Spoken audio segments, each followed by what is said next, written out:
Hello, and welcome to the Rest, Repair, Recover podcast. I'm Susie Bolt. This is a space for anyone who's navigating chronic illness. We are here to share real stories, helpful insights, and honest conversations about what it really takes to help yourself heal a tiny bit every day. So whether you're in bed listening, you're on a gentle walk, or you're just needing some company as you go about your day, I'm so glad that you're here. So a very, very warm, and it is very warm, actually, isn't it, Jackie? Welcome to the very fabulous Jackie Baxter of the Long COVID podcast. Now, Jackie is normally the person doing the interviewing for the people that she has spent some amazing, amazing time finding out information for all of us to listen to and learn from. And it is now my turn to interview Jackie because Jackie has gone on a bit of a journey, as you might imagine, with all of the information that she's been gathering over the years now. Jackie, we'll come back to a bit more about the podcast in a minute. But Jackie has just actually finished the Fern program, and I want to know a little bit more about your story from the beginning. Okay. Now, whenever I ask people to share their story from the beginning, I want you to talk about, when you were at your most unwell, what was going on and when was it, etc.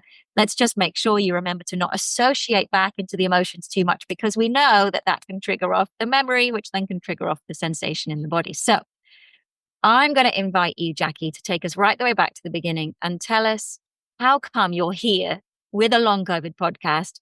How come you've had a recovery journey? When did it start for you and what's it been like? So kick us off with, when did you begin this stuff? Yeah. Oh, it feels really strange being on the other side of the microphone. It's really weird, but it's really nice. So, I mean, one thing I noticed when I was interviewing other people who had recovered was that their stories always started before they got sick. Yeah. And I was like, oh, okay. And now I've realized that actually it's the same for me. My story started long before I got sick. So I suppose I probably need to go back there. So I was on paper completely healthy. I was really fit. I was very into I was living a very, very active lifestyle. I met my partner hill walking. That's what we did all the time. And, we ran half marathons. We cycled the Hebrides. This was just what we did.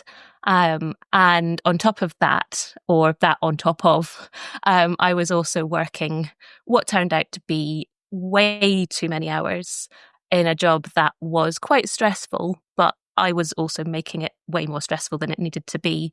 I was doing, 3 to 4 hours of commuting a day, 4 days a week. I was then working evenings as well. I was working in education, which I think is quite a stressful kind of place to be working. And my job was quite kind of physically kind of demanding in terms of moving around and stuff as well. So, I was very, very, very busy. I was always busy. I never used to sit down and do nothing because I wasn't capable of it. I always got sick. I picked up every cold that went round the school. And I was just kind of permanently knackered. But at the time, that was just life. I considered myself to be completely fine. If anyone had asked me if I was struggling with anything, or if I was sick, or if I was anything, I would say, no, I'm completely fine. And then I got COVID, or what turned out to be COVID, because I didn't think it was at the start, because, this was before lockdown. So at the time, there was a handful of reported cases in Scotland. We were being told to go around, about our lives as normal. Everything was completely fine. You didn't need to worry unless you were, in a couple of specific cohorts, which I wasn't, or I didn't consider myself to be. So I was like, okay, kind of whatever. I'm not going to worry too much about this because we've been told not to. And then I was out actually on a hill walk, and I just got hit by this kind of overwhelming tiredness. And I was walking along a track. It was barely uphill. And I was just kind of struggling to put one foot in front of the other. And I just went, oh, well, I've just had a hard week. I'll keep going. So we climbed the hill. And, I just remember in the car home, I think I got back to the car and threw my keys at my partner and just said, I can't. like you do it. And by the time I got home, like I was just utterly broken. But then, it was a Sunday night, went to bed, put my stuff ready for the next morning because, I was going to work because, there was pressure. There was kids with exams. I had to go through it because otherwise these kids wouldn't have someone to play for their exams, or, they wouldn't have prep for their exams, concerts coming up and all these things. So there was never any kind of question of not going through. And then when I woke up the next morning, I just couldn't. And but at this point, I thought it was a stomach bug. I felt slightly nauseous, and that was kind of it. And, we know now that that was definitely a thing, but at the time it wasn't one of the things we were told to look out for. So, each evening I would put my stuff ready thinking I've got to go through. I can't let anyone else down. And after maybe 3 or 4 days, things started getting worse. And my partner actually ended up calling out the paramedics because he thought things were that bad. They were the ones that said, "Oh, it's COVID." And I was like, "Really? But it can't be." Yeah. Right. And if it is, why is it making me feel this bad? Because I'm not supposed to be sick. Right. So I'm not coughing. exactly, yeah. But at that point, I had quite severe shortness of breath and really, and heart palpitations and all sorts of things. And I was just starting to feel really rotten.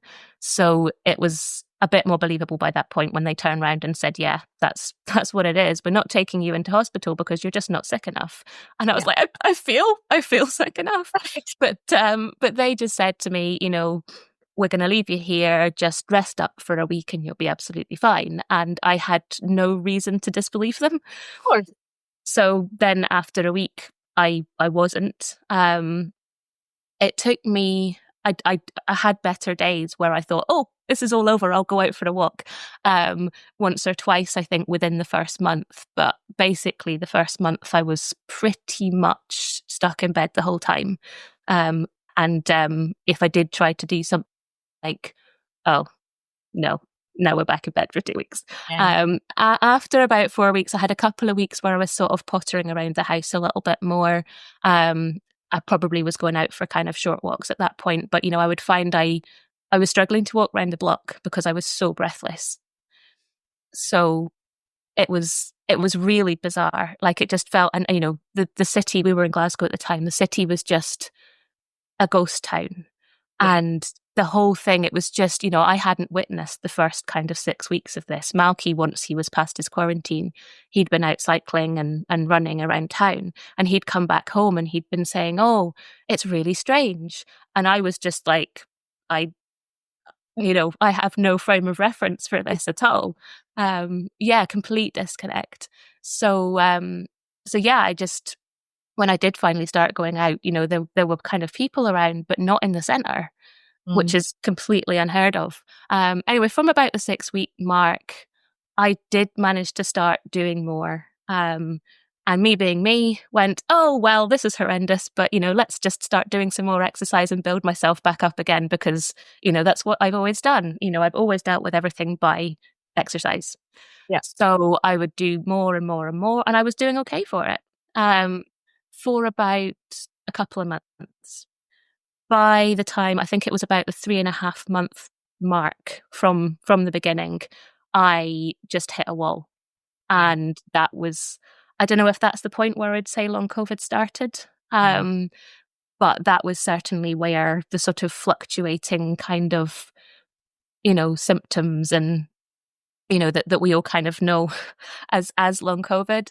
And, again, me being me, I was like, well, it's just a setback. We'll keep pushing. So I kept pushing and I kept feeling worse. So because I'm me, I did it more. So, I have this very, very stubborn personality. And I remember my counsellor saying to me that it is both my best and my worst quality. She said, "It's the one that got you into this mess, but it's also the one that will get you out." Yeah. And at the time I wanted to throw something at her, but looking back on it, I was like, she's completely right. Why was I doing all of those things over and over and over when they obviously weren't working? But I did.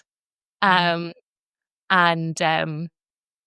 remember seeing an Instagram quote the other day. I posted it on my Instagram, and it was something about, we do the best thing that we can at the time. course. So, we're just working what we've got at the time. There wasn't that much information out there at the time. I was a bit of a guinea pig here. So, there's no point me beating myself up about the fact that I did all the wrong things, because I thought they were the right things at the time. No one knew that they were wrong at all. We weren't talking about it that way in 2020 now, but only with the benefit of hindsight. Exactly. Yeah. And I can do the whole thing where I'm like, well, should we have learned from the ME community and all of these things? And, and I've spoken to people in that community, and I think they were trying to kind of say, don't push through. But I'm not sure. Maybe no one had really made the connection between long COVID and ME. I mean, it wasn't even called long COVID to start with, because nobody realized it was more than just individuals. So, I don't know, but there's no point like beating myself up about it as much as I want to. No, it won't help. No, exactly. It just makes things worse, doesn't it? So it's, definitely, I think something that I've learned from, that, exercise is great, and, but it's not always the answer, No. or not always the answer in the way I thought it was anyway. But anyway, I've got super sidetracked there. So, basically I went on this roller coaster of ups and downs and ups and downs and ups and downs. And it was kind of a year on from when I got sick in the first place that I found anything that helped. So up until that point, I'd been doing too much and then too little and then too much, and on this kind of up and down kind of thing. And then I completely by chance found someone on Instagram who was saying, I can help long COVID by breathing. And I was like, right. That sounds a bit kind of wishy-washy. And I think at that point, I still had kind of every single medical professional up on a pedestal, thinking that, they could fix everything, because I never had any reason to doubt that. I was in a very privileged position of never having been seriously ill in my life. I think the worst thing I ever had was tonsillitis. They gave me antibiotics and I was fine in a week, kind of thing. Yeah. So, why would I have disbelieved that? And when this guy was saying, I can fix your long COVID by my breathing, or I can certainly help you, I was a bit like, well, sure, but at the same time, I will literally try anything, because so far I've just been making things worse. And so it turned out that I had completely dysfunctional breathing, and this has turned me down a massive kind of wormhole of breathing, because now I'm so obsessed with it, it's ridiculous. But I think my control pause was like 3 seconds, and the kind of minimum that people would expect to be at would be like 20 of like a healthy person. So I was like, okay. Just explain that piece for anyone that's watching this and going, what did she just say? What's 3 seconds? What's 20 seconds? So the control pause is basically how long you can hold your breath before you feel the need to inhale. Yeah. So it's, I won't go too technical, because I'm actually training as a breathing instructor, so I could do, but I won't. I won't bore everybody. Especially if we're talking about that ability to hold your breath out for a certain amount of time. Yeah. We're looking for a kind of a healthy 20-second hold. If it's much less than that, like yours was at 3 seconds, there's a dysfunctional breathing pattern going on there, which will be affecting the autonomic nervous system. We know that now. Hopefully, most people have been picking up on the importance of breathing and regular breath work to help them with all this. But anyway, carry on. It's good. Yeah. I mean, it was amazing. So I worked to improve my breathing to the point where it wasn't dysfunctional, which was huge. And, realizing the effects that then had on, like you say, other things. So at that point, as my breathing improved, the chest kind of pain didn't go away by any means, but it was a bit less severe. The heart palpitations, bit less severe. So it was, obviously kind of helping other things. And I noticed that when I did try to do some sort of exercise, so if I went out for a walk, which I probably still shouldn't have been doing, but I still felt myself much less out of breath when I was walking. So that was huge. So I was able to do that. And then that also led me into being able to use the breath as a tool. So I kind of fixed the broken bit, if you like. But then I was able to think, right, well, when my symptoms started flaring up, well, let's kind of focus on the breath. Let's use the breath now as a tool. So I found that really, really, really helpful.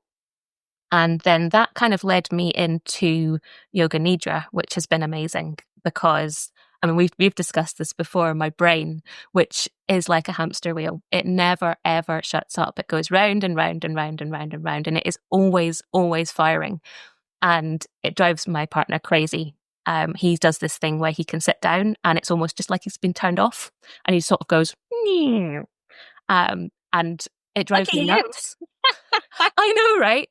It drives me nuts, but at the same time, I'm incredibly envious of it because I just can't do it. In order to calm my brain down, yoga nidra is amazing because it kind of, I don't know, it gives me something to focus on, but something that isn't all the things. So I found that hugely useful. But I think if I tried to do that before I'd fixed my breathing, I would have just been hyperventilating the whole time because that's basically what I was doing. So I don't think that would actually have worked. Well, it might have done, but it certainly wouldn't have worked as well if I'd done it first. Yeah. So that was really, really helpful as well. I was also doing some gentle yoga, again, with the same person that I was breathing with. So that was helpful as well because that gave me something that felt like I was doing something, because I find it really difficult to sit still, which is kind of cruel when what you need to be doing is sitting still. But so that was really helpful. It felt like I was doing something. And, it was all online, so I didn't need to leave the house. If I was struggling, I could just lie on the floor and not do the yoga. So it was great. So that was kind of the next thing. And then it was probably about a year on from that. It was about a year ago, just over a year ago from now, when I started doing the cold water. So this again was something that breathing guy, I should name him actually. He's called Wibbs and he's great. And he'd suggested it. And at the time I'd turn round and, well, I won't repeat what I said to him, but you can imagine. And it just was just like, no. And eventually I thought, well, the weather's warming up a little bit. Let's go get in Loch Ness. Let's go see. And I was in for, it took me ages to get in, actually. I was walking in like, half a step and then being like, half a step. Yeah, it was. But, I got in and Malky got the photo. So there's this amazing photo of me like with Loch Ness behind, and Loch Ness is big. And it was great. I got such a buzz from it. And so then I kept doing it. And to start with, I would just kind of go in, get out, wouldn't really do anything. But I just felt like I'd been plugged into a socket. Yeah. It was kind of like literally like being plugged in. And it wouldn't last. Like I would feel good afterwards, but it wouldn't last. And then over time, it started lasting a bit longer. So then it was like, right, well, if I go for a swim, then I can also go for a walk. And if and then it was like, right, well, if I go for a swim, I can go for a longer walk. And things they were getting better and better and better. The water was helping, but I sort of got to the point where I didn't always need the water. So this was probably earlier this year. So I feel like I've probably skated over quite a lot of time, but there was just quite a lot of time when nothing was happening. Yeah. It was just like ups and downs and just, I don't know, I was just so bored of the whole thing. It was like, Can I just get you to recap on what were your main symptoms? So I'm definitely hearing lots of tiredness, lots of fatigue. Yeah. And what else? The breathlessness, the palpitations, and the chest pain were probably the worst ones. Overall, have any certainly early on. Did you have any insomnia with all of that mix? Yeah. Yes. I found that would go in waves. So I would have time where I was actually sleeping okay. I was sleeping like far too much, or what we would consider to be far too much. And then I would have 4 or 5 days, and it didn't seem to be in any kind of regular pattern, because I was thinking, is it related to my cycle? Is it related to, I didn't know, but it wasn't. It was, it's seemingly random, where I'd have 4 or 5 days where I just couldn't sleep, and it would just destroy me. Because, if we don't get, a normal person would be kind of like, if they didn't get a good night's sleep. And if they didn't get a good night's sleep for 4 or 5 nights, they would be, finding it quite tough. It's going on. Exactly. You would struggle to get through your week if you were doing that. But then, on top of everything else, it was just, I just couldn't handle it. It was absolutely awful. And then there's that thing where, you know it's going to happen as well. So, when I had a bad night's sleep, it was like, oh my, we are again. The last 4 times this has happened, it's been like 4 days. And then when you're really anxious, you find it even harder to sleep. So it was almost like it was making it worse. So that was definitely a thing. It wasn't all the time, but it was definitely a thing. And the chest pain really, really persisted.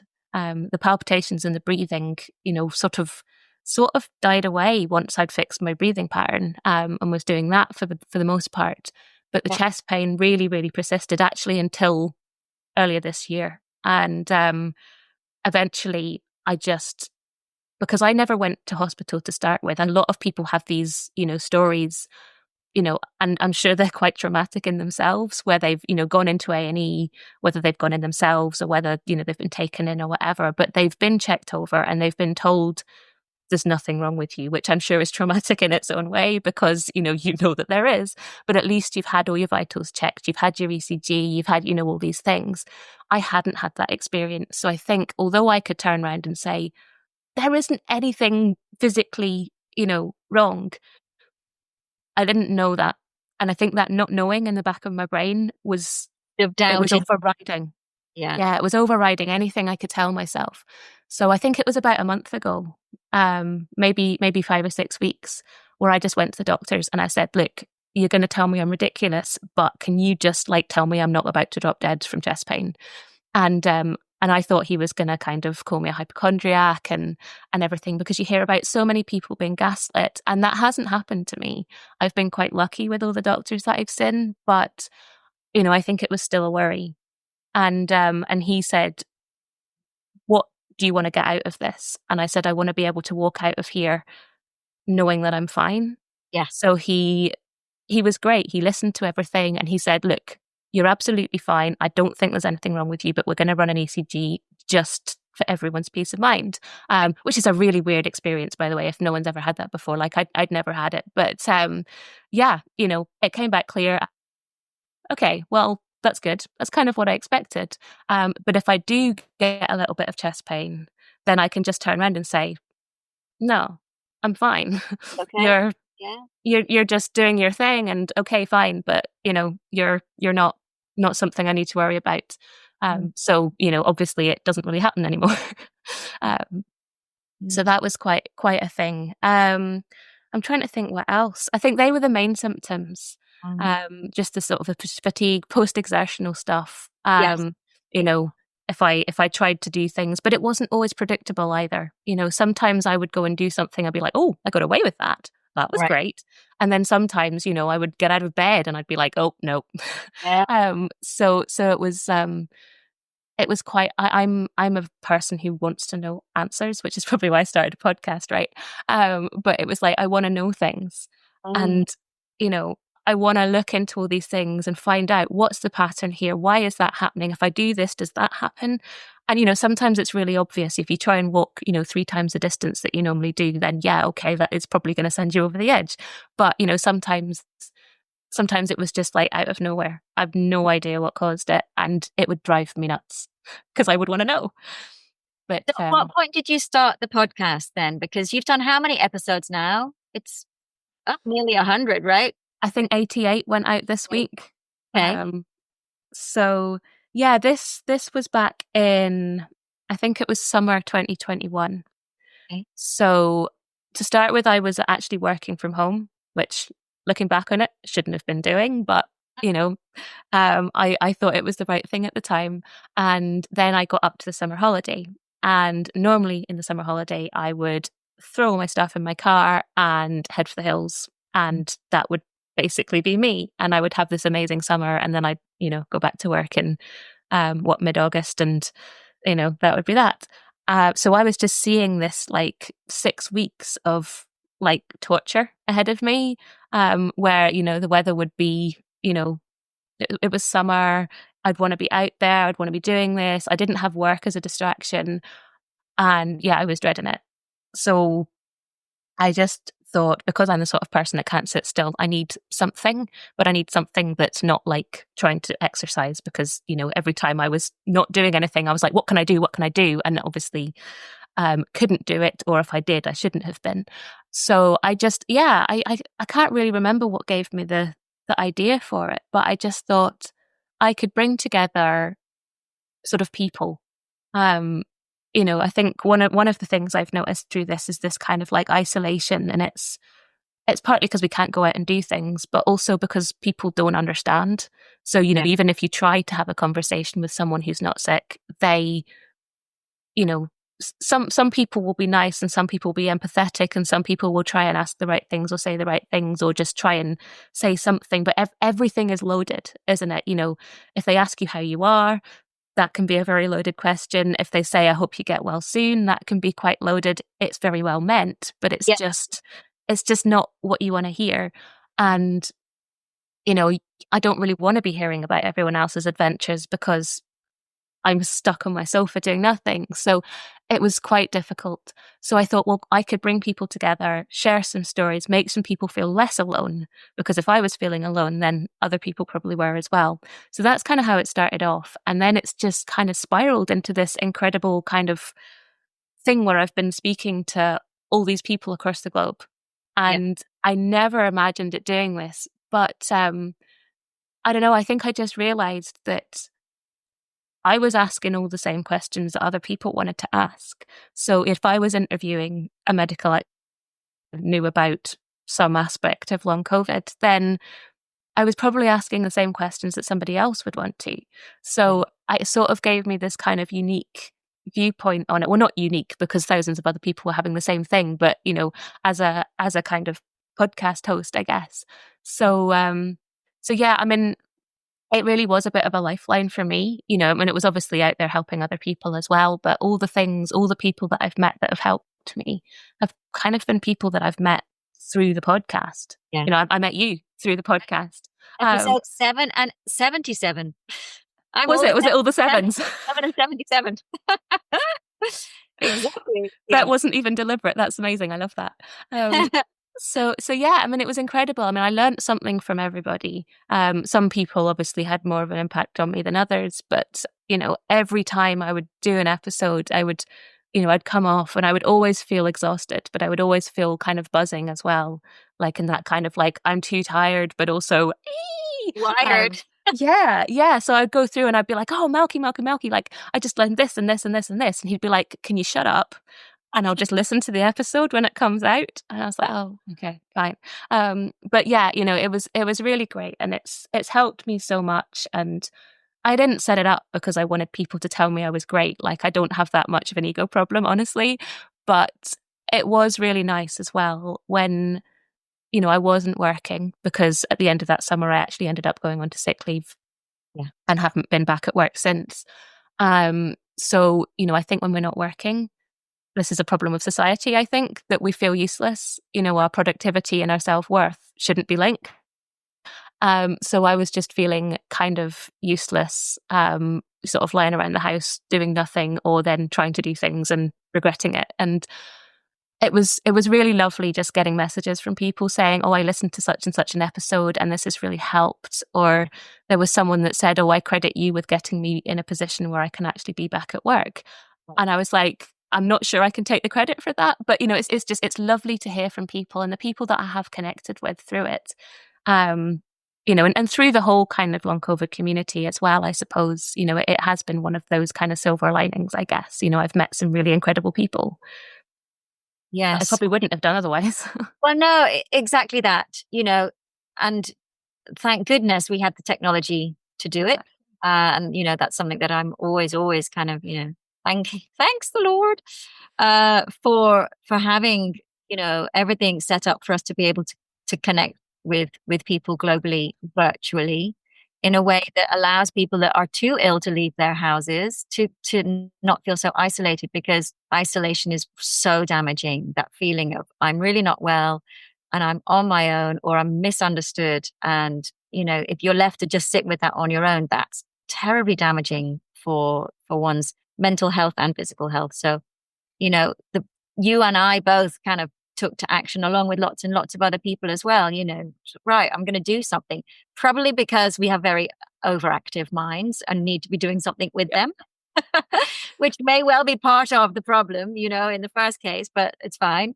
No judgment on ourselves there. But yes, that seeking out to do something mentally stimulating when the body needs to just have you be passive. I think you did a brilliant thing, Jackie. And it was, looking at your kind of collection of interview now, I think it's an extraordinary achievement that you've made there over those years. So now let's come to episode 77. We were talking about the fear of reinfection, weren't we? Because that was a really big thing for you. You'd got yourself to a point where you were doing a bit more, but you were also very much like, I'm stuck in this place that is holding me here. I don't feel like I can step forwards, because for you, you had a very visceral fear of reinfection. And why wouldn't you? Because you've been very unwell and we want to protect ourselves. And there's often trauma and, all sorts of associated fears and very physically held beliefs around, if I get this virus again, it's going to make me even more ill than it made me the first time. So talk to me about that fear, and then what's helped since, because, obviously I know that we did some interaction. So talk to me about that moment when we had that interview. Yeah. So I think at that point, something really stressful happened just before, it was early December, I think. And that sent me into this, what I now know is a kind of trauma response. My body literally shut down for about 5 days, and it was absolutely horrendous. And I think from that point, things did start getting better. And then as they started getting better, they started getting more and more better. And it was almost like, I realized how much stress affected me. I think I knew that already, but I think that was a real reminder. And I'm taking a bit of a tangent here, actually. But I think, the trauma mental health side of this is not to be underestimated. I think a lot of people find it really difficult to talk about mental health related to long COVID. I mean, probably mental health in general, actually, it's still more to be than it should be. But I think mental health in long COVID is a sticky subject because so many people have been gaslit and told, oh, it's just anxiety. So I think people are genuinely worried about saying that they're feeling anxious or they're feeling depressed because their doctor's going to turn around and say, well, yeah, I've been telling you that the whole time. It's just anxiety. Just take an SSRI, you'll be fine. Exactly. And it's not that at all. But, yes, I was incredibly anxious. Yes, I probably was depressed, and I was absolutely, definitely traumatized. And all of these things were as a result of being ill for such a long time. And I think a lot of the trauma was down to the sort of original kind of, I'm sure everybody has some sort of trauma from that period. But I think the time I was ill, the kind of way that it all happened, I think there was a lot from there. And then the breathing difficulties that went on for a long time. So I have a lot of, every time my breathing isn't 100% right, it's like, and I have to reassure myself that my breathing is actually completely fine and it fluctuates anyway. But so yeah, I think, all this stuff is as a result of long COVID. But the problem is that then when you have anxiety, when you have depression, when you have trauma, it then feeds back into everything else. So it's not, it's not that it's causing the stuff, but it is, you get this vicious cycle. And I think that was a lot of what was happening to me. So partly, I mean, the first time we spoke, you told me to go and speak to a counsellor. And I was like, oh, I don't need to do that. Oh, actually, yeah, I really do. And that was one of the best things I did because she was great. She was able to make me realise that actually you don't fix trauma. I'm a fixer. So I was like, right, how do I fix that? How do I make that go away? Get rid of it. Exactly. Make it gone. What do I do? Just tell me what to do and I'll do it. And realising that actually it's not something you get rid of. You kind of learn to live alongside it. And that was quite a big thing because it was like, oh, so I can't make it go away. Well, that's not right. And yeah, kind of just acknowledging all these things were there. That was kind of helpful. And,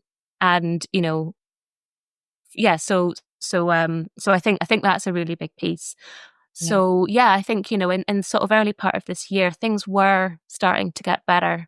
I was doing more and more, feeling better for it. I think the point when I spoke to you, I was probably feeling maybe 90%, possibly. I find it really hard to put a percentage on things. People are like, oh, so what percentage are you at? And I'm like, well, I don't know, because how can I compare myself now to myself before? I'm actually healthier than I was before, but I can't do as much. And like, that sounds really weird, doesn't it?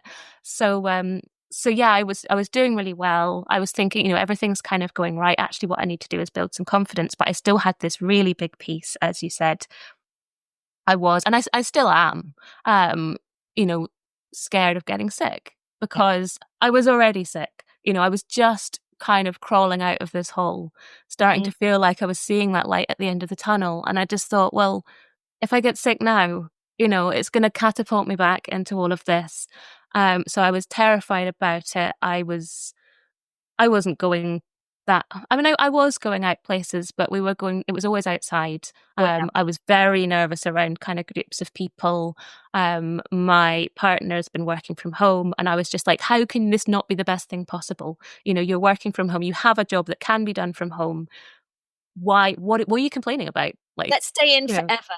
Exactly. Yeah. Like, what's the problem? Why can't we just stay here and, I'm going to get better, and we can go up the hills, and you can work from home, and, all these things. And it was ever need to go inside a restaurant or a pub again.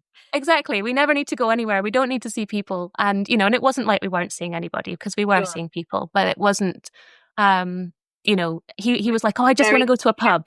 Managed. Exactly. He wanted to go to the office, not all the time, because I think he does enjoy working from home. He can sit there in his pants. He doesn't have to get up so early. He can have lunch at home. He can have ice cream in the middle of the afternoon, like all these things. I'm making him sound like a total slacker. He's not. He's going to watch it and go, thanks. I know. So, it was, I couldn't really understand why he wasn't happy with the situation. And I think that was a lot of the problem. Experience changes people. Every experience changes everybody, I think. And then when you have a big experience, and I think maybe especially when there's a lot of trauma involved, I see things so much more differently. That's terrible English. So much more differently than I did before. It's like I value different things, and I don't know. I think if he understood it, he certainly couldn't put himself in my shoes, and I wasn't in his shoes anymore, because I'd changed, and I just, we found it very difficult to talk about this, because I think he wanted to understand, but he's also, I'm going to massively stereotype here as well, he's also a bloke. So, he puts his foot in it as well. So he'll try and say the right thing. Just to be on his side a minute here. So Malik, I'm on your side. He wanted to have a life. He wanted to have a life where he could be going out with you, Jackie, his partner, and having fun and meeting people and socializing and going inside buildings where there was fun happening. And I totally understand from both perspectives. He was like, but it's really important for me and us that we do this. And you're saying, but it's really important for me and us that we don't do this. And that must have brought real tension into the home. And I'm curious about how you began to work through that. What do you think made a difference? Yeah, I mean, we were arguing about it, and and he would want to not say something because he knew I was going to react to it, but then it would store up and store up and store up for him, and then he'd let it all out in a massive, volley of. It felt like an assault almost sometimes. And he was just like, well, I didn't want to say anything because I didn't want to upset you. But then, eventually he had to say something. And obviously it upset me. And because I was still quite sensitive to stress, I was, it would then, I would feel terrible as a result of it. So it was this kind of cycle of, we need to talk about this thing, but we also can't talk about this thing, but we really need to, but we can't.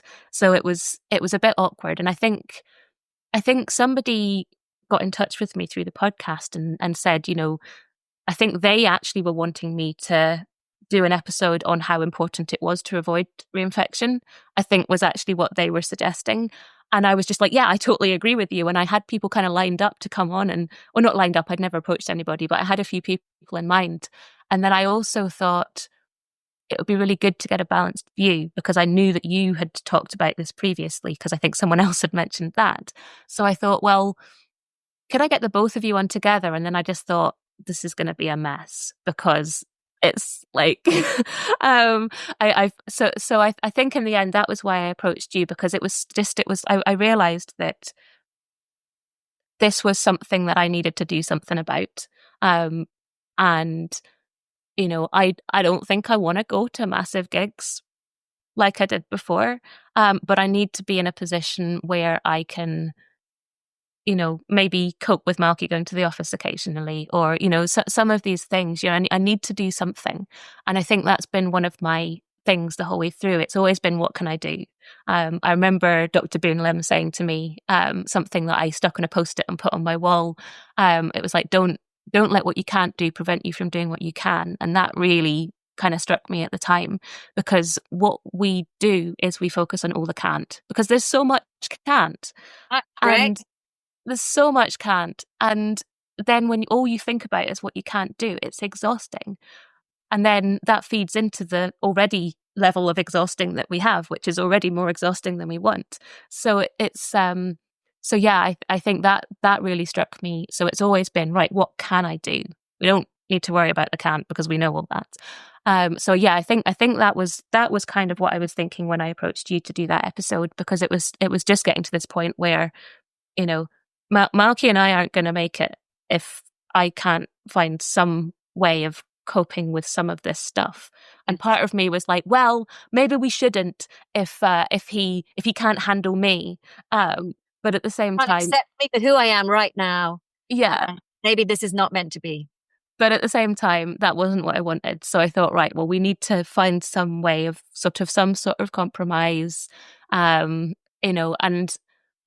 I don't know. I think to some extent I still feel now, I'm just like, well, why would anyone want to get sick? I think there are things that we should all be learning from this past 3.5 years, in regards to, people spreading bugs around, and again, this is tied into the whole culture thing, isn't it?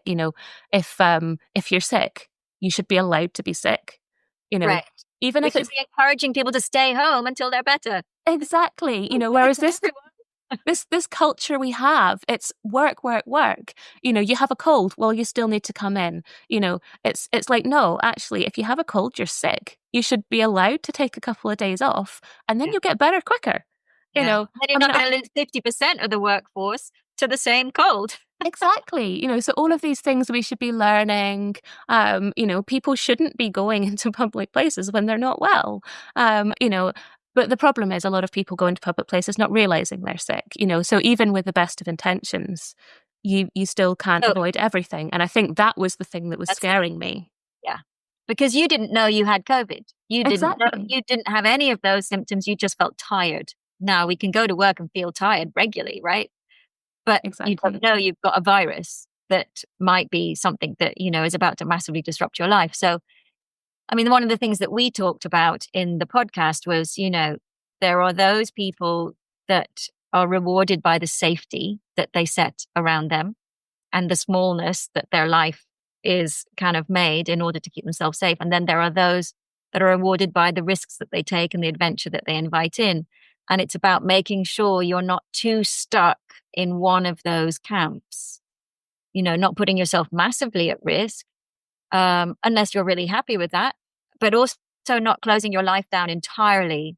That means that you can only operate within the four walls of safety and shut out lots of experiences, because neither of those two extremes are without impact on our mental health.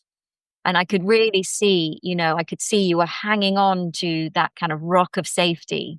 But I also felt, when we talked about it in the interview, here is someone that's saying, I want to get brave enough to step away from my rock of safety, but I have no idea, almost literally, how to swim in the sea of risk. I don't know how to take that risk step.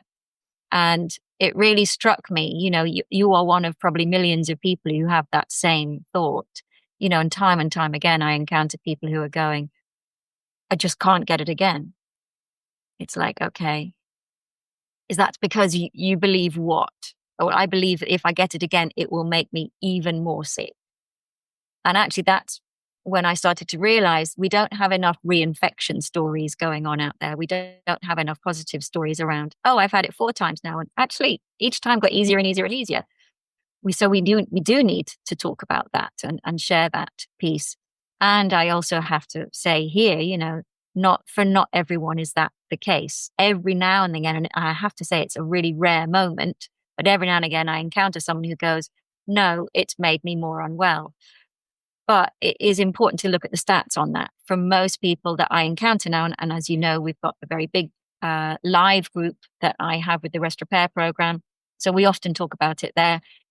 I would say 90% of people, maybe even 95% of people that speak about their reinfection say it helped. It helped move them forwards. It helped shift them. And actually, I know I reached out to you after we'd had that interview and said, I want you to come and do the Fern program because I want you to learn how to get into the sea and swim a little bit, not too far away from your rock, but just a little bit further away, so that, I really felt that, your relationship, the life that you had, you're a young woman, you need to know that you can go out and have a life. And I'm hoping, so one of the things that I've seen now is that you're taking more risk. So talk to me about how that's been, taking more risk consciously and unconsciously. What's that felt like, and what's been the impact on your relationship? Yeah, I mean, I'm not 100% there yet. That's okay. But yeah, I think, I have started, we've been to the pub a few times. Malky goes to the pub sometimes. We sit outside, and actually you want to sit outside because it's the summer. That's great. Yeah. I think maybe the conversation is going to come more as things start getting a bit cooler and people start going inside. I don't really care about going to. I've never really been a pub person, Sure. but Malky is. So I think at some point I'm going to need to accept that he's going to need to do that. But I think coming back to the what can we do thing, I think I felt completely helpless in the kind of face of potential reinfection. It was kind of like, well, if I go anywhere, then I'm going to get it because everybody will, and actually, people do come into contact with bugs and they don't get sick. But I wasn't seeing that. I was just thinking, if I went to Tesco's, then I will get COVID. If I go into a pub, I will get COVID. If I, all of these guaranteed. If I do that, I will get COVID. Exactly. And if Malky does all these things, he will get COVID and he will bring it home and give it to me. So not only am I going to get much more sick, he might get sick as well. And then, goodness knows what happens if he gets ill as well. So it was this kind of like, I don't know, I was terrified for myself. I was terrified for him. And then I suppose, like, in a slightly selfish way, I was slightly terrified that the impact of him getting sick might then have on me when I'm already ill. So it was this kind of like massive kind of spiral of just terror. And I felt like a sitting duck because I thought, well, he's going to do these things eventually, eventually he's going to say, I can't do this anymore. And I'm going to do these things and he's going to bring it home to me and boom. And I think what speaking to you made me realize was that I'm not helpless. There are so many things that I can do to help support my immune system. And, partly, getting better will help support my immune system because we know all these things are connected. But, all these other things that I can also do. So, if I do come into contact with something, be it COVID or anything else, because it's not just COVID that's kicking around, there's all sorts of other bugs, then at least my body would have a fighting chance to not get really sick. So I think that really helped because that was something practical that I could do that would then help. And actually, really interestingly, I ended up going on a kind of walking trip. This was quite recently. This was maybe about a month ago, possibly. And I was feeling a lot better. I'd gone off with a friend. She was doing a big long walk. I was joining her for some smaller sections of it because, just because I'm saying I'm better doesn't mean that I actually have any fitness.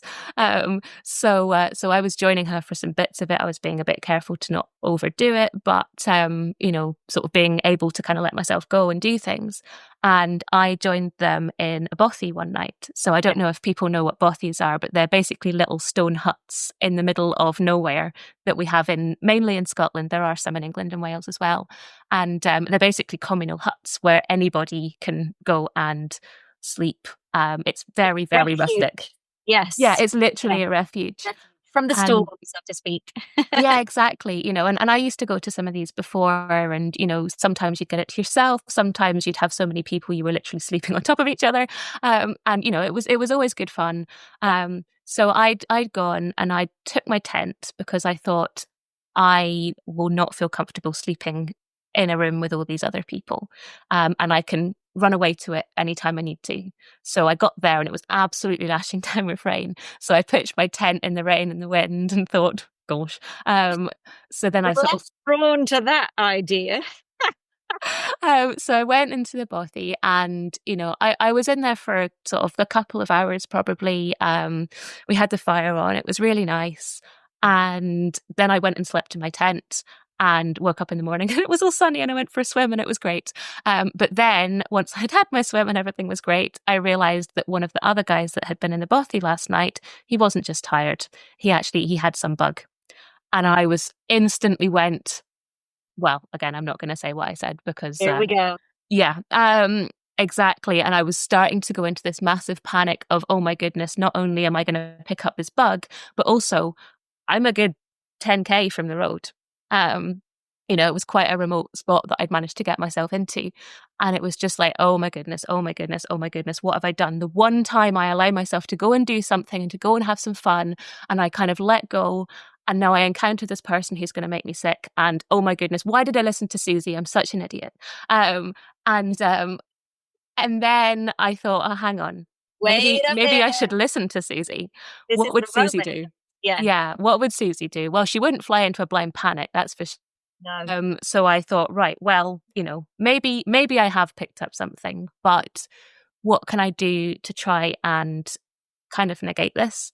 So I thought, right, well, I need to believe in my immune system for starters. I'd been out in nature quite a lot. That's quite good for your immune system. I'd been trying not to overdo things, so I hopefully wasn't too stressed, other than the blind panic that I was flying into.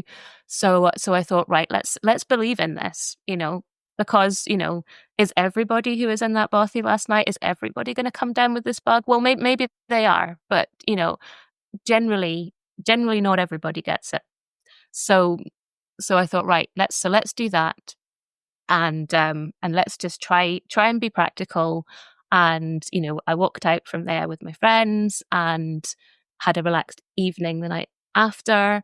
And at one point, I started getting what I thought was a slightly scratchy throat, and again, here comes the blind panic. And I thought, well, hang on, I'm probably dehydrated because I've been walking, the sun's out, and so I had a nice big swim in the loch we were camping next to, and I think we went to the beach and just tried to be relaxed, tried to just be good to myself.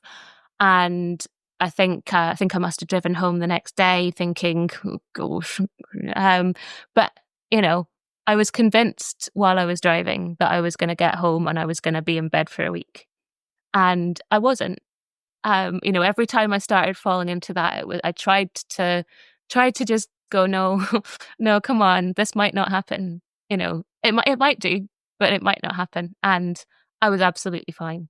I mean, I was tired because I'd been away for a few days, but I was absolutely fine. And at that point, I thought, right, okay, so plenty of people do get sick, but actually, you can go places and you can do things, and you're not necessarily going to get sick every time.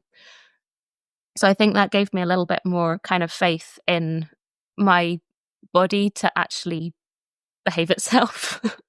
Absolutely. Because I think over the last few years, I just felt like my body wasn't my own. It was, it wasn't behaving in a way that it should. And when I tried to make it do things, it would go, no, it would rebel, and it would never do the right things at the right time, or if it did, it was like a miracle. So this was just kind of like, right, okay, well, I asked you to do a thing, and actually you did a thing. So it was kind of, I had a bit more faith in that, and I'm starting to see myself just be more resilient to other things as well. Like I drove my car into a ditch last week, and all I did was laugh. Maybe shouldn't have said that on YouTube, actually. I wasn't going fast and no one was hurt. No one was harmed in the process. It wasn't deliberate, I'm assuming. No. It was a parking error. Okay. But I sort of got out the car and, after kind of swearing a few times, I sort of went, well, this is actually quite funny. This is actually quite amusing. The front wheel of my car is in the ditch and it's not going anywhere. So I'm going to go for my swim anyway, because that was why I was there. I was going to steal that car. Exactly. Yeah. It's not going anywhere. And it wasn't blocking a road. There was no harm done. Yeah. And it was just quite amusing. And yeah. What I'm loving about this, Jackie, is I'm hearing that you're now much more conscious of your mindset and the impact that's having on your ability to engage with life again. There was a shift. So in the fun, the thing that basically that runs through the whole program is we ask ourselves in lots and lots of different ways, don't we? But just, is this the best thing that I could be doing with my brain right now? And essentially, that self-talk that you had there, you go into a catastrophic self-talk cycle. There's nothing that you can do in that moment. We have no control over the outside circumstances. You have no control over whether or not a virus has been breathed in by you or not. You have no control over that. The only thing we have control over is what we think and our response to those thoughts. And so actually, it's not very helpful. You're 10 miles from anywhere. You're in a bothy on the side of a mountain. Is it going to be helpful for me to be in a catastrophic negative downward spiral of, oh no, it's all doomed, I'm going to get sick? Or is it going to be more helpful to go, well, I might get sick or I might not get sick, but hey, I'm somewhere really nice and I need to get my spirits up because I could still enjoy my time here. Viruses tend to take some time to kick in. If it's going to kick in, it'll kick in a few days, unless it's something like the norovirus, which, can speed up a little bit. But essentially, we have to be able to work with our thoughts and our responses. And that's what you've started to really demonstrate that you can do. And it's just given you that window, hasn't it? That little kind of buffer space to be able to go, I enjoyed that. And I might do that again. And even with your relaxed state about getting your car in the ditch, it's actually no big deal. Did anyone die? No. Did I die? No. Okay. So maybe it's a bit funny that I managed to reverse into a ditch. Great. That space, that mental space where we're not beating ourselves up is so important. And I think when we start to understand the importance of what happens, mentally on our physical body, I think we start to see that link there, that autonomic nervous system piece around stress and, symptom exacerbation, to learn to kind of manage ourselves as best we can. So constantly checking in, is this the best thing that I could be doing with my brain right now? No, it's not helping me. It just makes me feel terrible. Is there anything that I can change about it? Well, my circumstances I can't change, but I can change my thoughts. And that's the piece that I really see that you've taken with, because you're kind of blossoming a bit more now as a person. You're having a bit more fun in your life. Would you agree? Is that right? Yeah, definitely. Yeah. And I think, it's just, again, it's what can I do, isn't it? There's not a lot of point focusing on what we can't do, because we know that. What can I do? I can improve my breathing. I can be generally as healthy as I possibly can. I can try not to get myself into stressful situations. I mean, sometimes they come along and you can't help them, but at least then you're in the best possible place to deal with them. So it's, what can I do? Right. Well, I can make sure that I'm not thinking myself into catastrophic kind of spiral, because, it might happen anyway, but it sure as hell isn't going to help. No, right. And it's also not happening right now. Yeah. Why not wait and respond with whatever the response is when it actually starts, rather than going, oh no, now I'm going to spend 4 or 5 days completely convincing myself that I'm unwell before anything's even changed in my body. So yeah, absolutely. Absolutely. In some of the recent phone groups we've been calling it the toboggan of doom, where you get on it and you're just off. And it's so slidey and slippy and well trodden, the kind of pathway, that you just can't stop it. You have to ride the run. And actually, kind of being aware of the thoughts means you can put a couple of kind of picks out to the side and slow things down a bit and actually go, I'm just going to stop and get off this and go and think about something else that might be just more beneficial to me. So, I love that you're doing that more. And I know that I reached out and got in touch with you and went, hey, let's do an interview, because I'd been seeing some of your posts were much more, I'm beginning to step back into my life in a way that allows me to enjoy it more fully. And so the impact of that on your relationship must also be great. And obviously it's summer, but the more you do this, the more you'll be prepared for winter and have more evidence in the bank that, oh no, I don't get sick whenever I leave the house and go and interact with people. I've got more evidence to prove that that's not true. That's a worry, and it's a significant worry based on real fact, but it's not the truth. It's not the truth. And I think that's the piece that I want, anyone listening to this to really hold on to. Those worries they're based on genuine trauma and upset and the reality of illness, but they're not the truth. You won't get sick if you go to a supermarket anytime, you might do, but it's not guaranteed. And that's the thing that we have to hold on to. Because it's much softer. There's a softer edge to all of those things. And when we can allow that to happen, we can get to live our life a bit more fully and feel a little bit more connected to society again. And when we feel connected, we're healthier and we're happier. Yeah. I mean, I think it was really interesting. I mean, earlier, in fact, I think it was the week that I started the Firm program, in fact.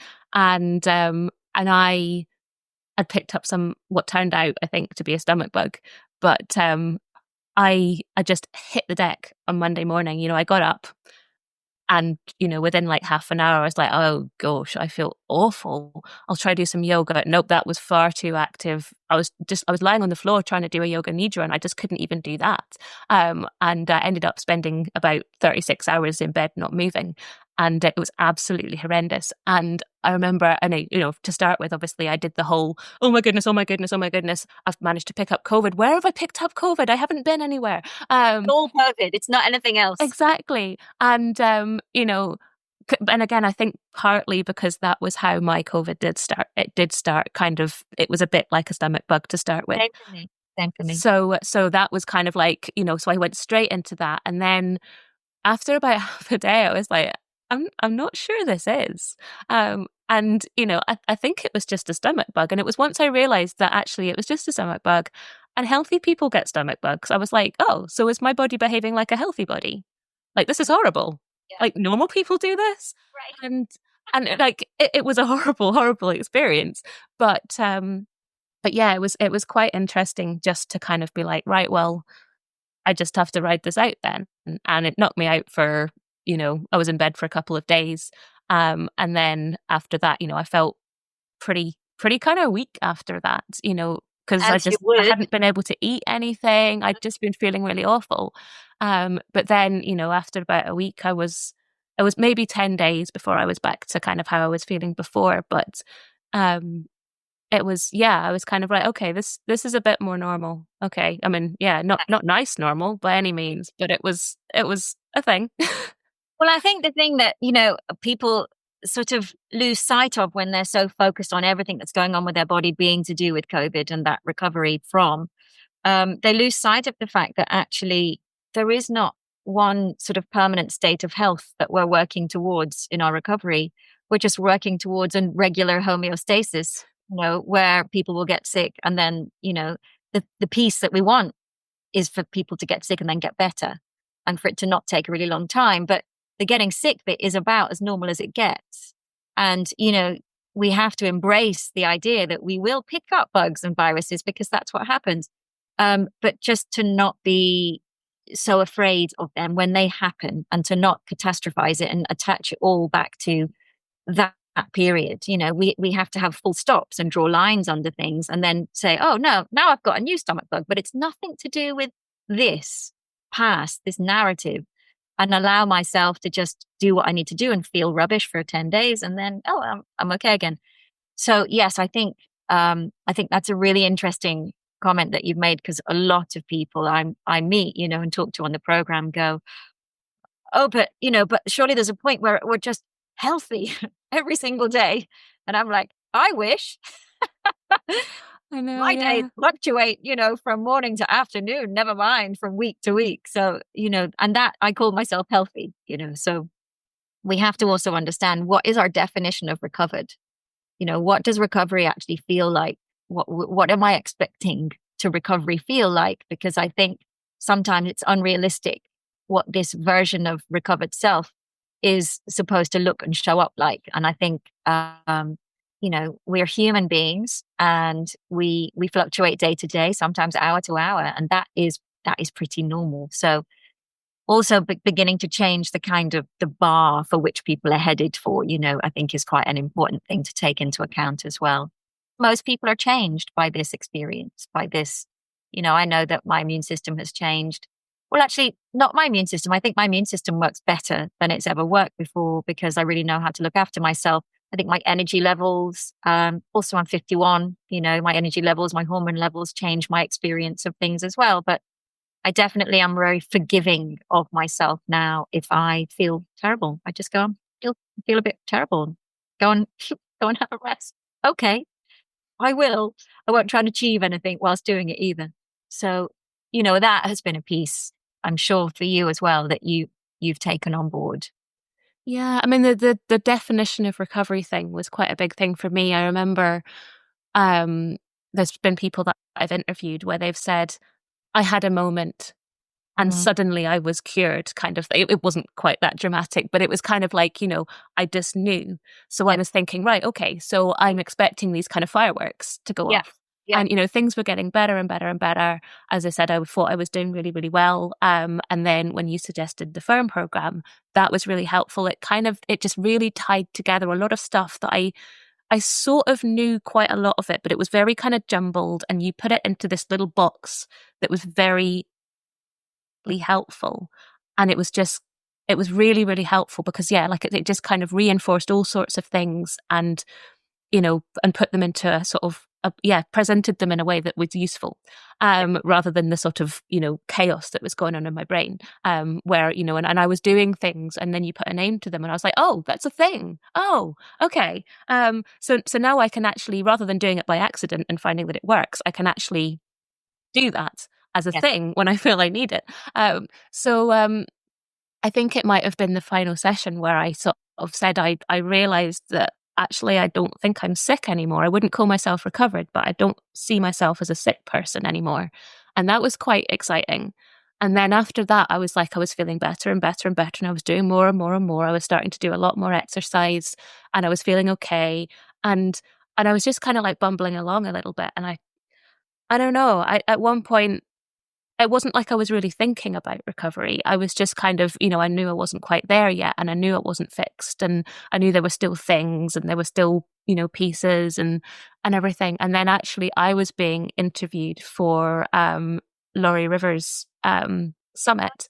And I said to her beforehand, I said, I would consider myself kind of not really sick, but not 100%, so she was like, oh, that's great. That'll be really interesting to talk about. So we were kind of talking through this thing. And one of the things that was really useful in the Fern was the working out the personality drivers. And when I realized, if someone had said, are you a perfectionist? I'd have said, yeah. But it was something about seeing it. I had a really high perfectionist score.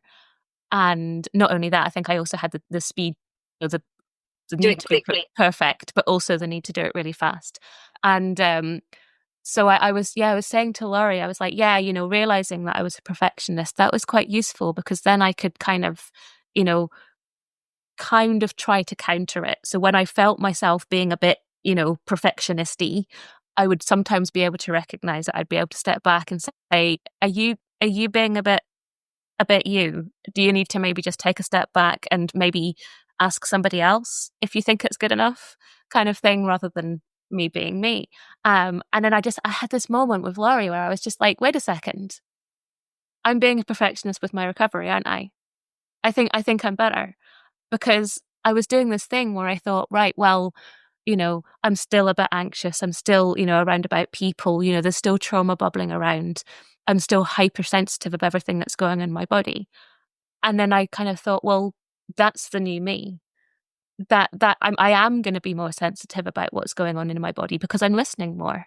And I am going to be more anxious because that's something I'm still working on. And I am going to have trauma because you don't fix trauma. Trauma doesn't go away.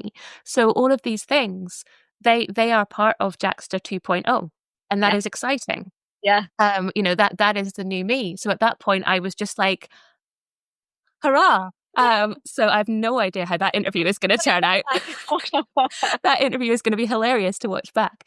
But it was just at that point where I realized, and I didn't say anything to anyone for a couple of weeks after that. I think other than Malky, I said to Malky afterwards, I was like, I just realized I'm better. And he was just like, yeah, I know. So he'd realized before I had. It was almost like I think when I was sick, we'd have these better periods and we'd have these worse periods.